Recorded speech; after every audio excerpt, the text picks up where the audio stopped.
అండి, నమస్తే. నేను మీ అన్నపూర్ణ. ఈరోజు మనము చామగడ్డ కోడిగుడ్డుతోటి పులుసు చేసి చూపిస్తానండి. నేను ఎలా చేస్తానో అలా చేసి చూపిస్తాను. టేస్ట్ మాత్రం చాలా బాగుంటుంది.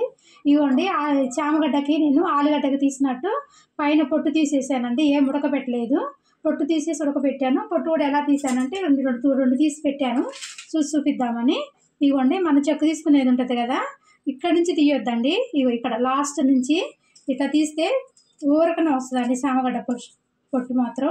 చూస్తారు కదా ఎంత ఈజీగా వచ్చేస్తుందో. మనం ఎప్పుడైనా సరే మనం చెక్కు తీసుకునే కాన్స్ తీయకుండా ఈ లాస్ట్ చివరి నుండి ఊరికి ఇలా అనేస్తే చామగడ్డ పొట్టు మాత్రం ఇట్లా బాగా వస్తుందండి. పలసగా ఉంటుంది కాబట్టి తొందరగా వచ్చేస్తుంది. ఇట్లా తీసేసాను మొత్తము అండి. నేను స్టవ్ ముట్టించేసి బాండి పెట్టుకొని ఒక 3 స్పూన్లు ఆయిల్ వేసేసుకున్నానండి. ఈ పక్క గుడ్లు పెట్టేసాను పొయ్యి మీద, గుడ్లు ఉడుకుతున్నాయి అండి. ఆయిల్ వేడైపోయింది. ఇప్పుడు ఒక 1/2 స్పూన్ మెంతులు వేసాను.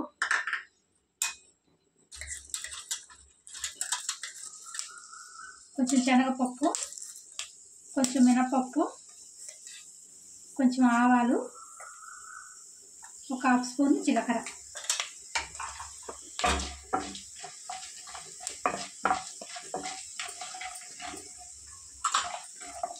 ఇదంటే వేగిపోయినాయి కదా. ఇప్పుడు ఒక 3 ఉల్లిపాయలు వేస్తున్నాను. నేను ఇలా పొడుగ్గా కట్ చేసుకున్నాను. పులుసు ఎప్పుడైనా పొడుగ్గా కట్ చేసుకోవాలి. ఒక 4 పచ్చిమిరపకాయలు ఇక్కడ వేసుకున్నాం. ఇవన్నీ ఉల్లిపాయలు వేసిపోయాయి కదా. ఒక 2 రెబ్బలు కరివేపాకు, అల్లం పేస్ట్ అండి ఫ్రెష్గా నూరినప్పటికప్పుడు ఒక స్పూన్ వేసుకుంటున్నాను.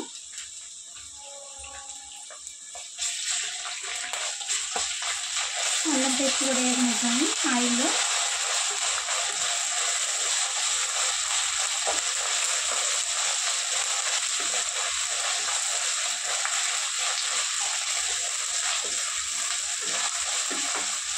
ఇప్పుడు ఒక స్పూన్ పసుపు వేసుకున్నాము.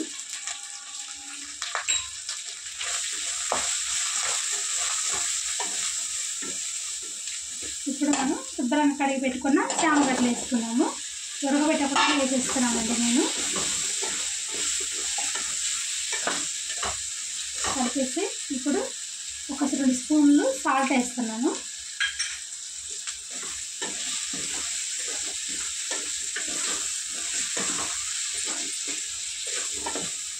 కొంచెం మంట మీడియంలో పెట్టేసుకొని మూత పెట్టేసుకొని మగ్గిచ్చేసుకున్నామండి. కొంచెం ఆయిల్లో మంట కొంచెం మీడియంలో పెట్టుకొని మూత పెట్టేసుకున్నాము. చూసుకుందామండి. ఒక 3 నిమిషాలు అయిపోయింది కదా. చూసారు కదా, ఫ్రై అవుతుంది. ఇట్లా ఫ్రై అయిపోవాలి ఆయిల్లోనే కొంచెం. ఇట్లా ఫ్రై అయిపోయిన తర్వాత ఇప్పుడు నేను ఒక 2 టమాటాలు వేసుకున్నానండి. పొడుగ్గా కట్ చేసుకున్నాను. 2 టమాటాలు కూడా కొంచెం మెత్తపడిన దాకా ఫ్రై చేసుకున్నాము. మూత పెట్టేసుకొని టమాటాలు కొంచెం మెత్తపడినాము.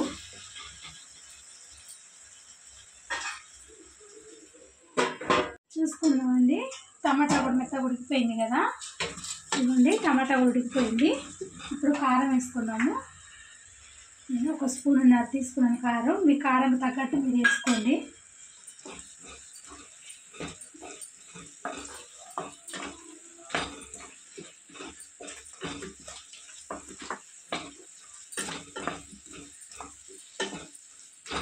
ఇది 1 నిమిషం చేసుకున్నాము. కారం కొంచెం ఫ్రై అవడానికి. తర్వాత వాటర్ తీసేసుకున్నాము.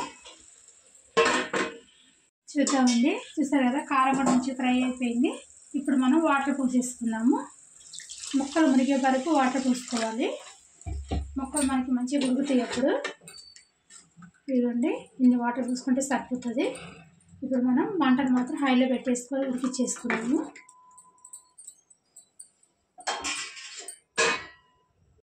ఇదిగోండి, చూద్దాము. చూసారు కదా, దగ్గరికి అయిపోయింది. మనము ముక్కలు మునిగే వరకు వాటర్ పోసుకున్నాము. ఈ ముక్కలతో, ఈ వాటర్ తోటి ముక్క మొత్తం మెత్తగా ఉడికిపోయి ఉంటుందండి.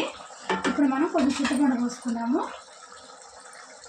ఇవ్వండి, ఒక నిమ్మకాయ సైజ్ అంత చింతపండు అండి, ఎక్కువ కాదు. చూసారు కదా, చిన్న నిమ్మకాయ సైజ్ అంత చింతపండు అండి. రసం తీసాను నేను. ఇప్పుడు ఈ రసం పోసేసుకున్నాము.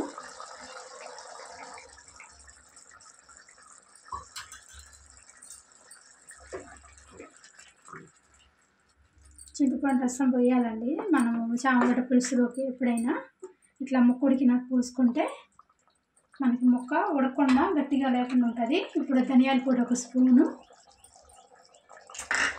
జీలకర్ర పొడి 1 స్పూన్ వేస్తున్నానండి. మసాలాలు కూడా ఏమి వేయట్లేదండి, నేను సింపుల్గా చేసేస్తున్నాను. ఇదండి ముక్క ఆల్రెడీ ఉడికిపోయింది మెత్తగా. ఇప్పుడు మనం ఈ చింతపండు పోసినాక ధనియాల పొడి జీలకర్ర పొడి వేసుకున్న తర్వాత మనం గుడ్లు వేస్తున్నామని చెప్పాను కదా, ఇదిగోండి గుడ్లకి కొంచెం ఇట్లా ఘాట్లు పెట్టుకొని వేసుకుంటే పులుపు కారం ఉప్పు అన్నీ పడతాయండి. ఇదండి ఒక్కసారి ఇట్లా కలిపేసేసుకొని గుడ్లతో సహా మంచి ముక్క పులుపు పడుతుంది బాగా. గుడ్లకు కూడా ఉప్పు కారం అంతా మూత పెట్టేసుకొని ఇంకా దగ్గరికి ఉడికిచ్చేసుకుందామండి. ఇంకొక 2 నిమిషాలు అయితే అయిపోతుంది కర్రీ. చూద్దామండి, అయిపోయింది. చూసారు కదా ఆయిల్ మొత్తం పైకి వచ్చేసింది. ఇంక మనం గ్యాస్ ఆపేసుకుందాం. కొంచెం కొత్తిమీర వేసేసుకొని గ్యాస్ ఆపేసుకుందామండి. ఇంకా చూసారు కదా ఎంత దగ్గరికి అయిందో, పులుసు పలుసుగా లేకుండా మంచిగా దగ్గరికి అయిందండి. ఇంక మనం గ్యాస్ ఆపేసుకుందాం అండి. వేడివేడిగా చామదుంపలు గుడ్డు పులుసు రెడీ అయిపోయిందండి. సింపుల్గా చేసేసుకోవచ్చు. టేస్ట్ మాత్రం చాలా బాగుంటుందండి. రైస్లో చపాతీలు కూడా తినొచ్చు, అంత బాగుంటుంది. మీకు నచ్చితే మాత్రం ట్రై చేయండి. లైక్ చేయండి, షేర్ చేయండి, సబ్స్క్రైబ్ చేసుకోండి. ఇలాంటి మరిన్ని రెసిపీస్ కోసం గంట సింబల్ని కూడా మర్చిపోకండి. సపోర్ట్ చేయండి. బాయ్.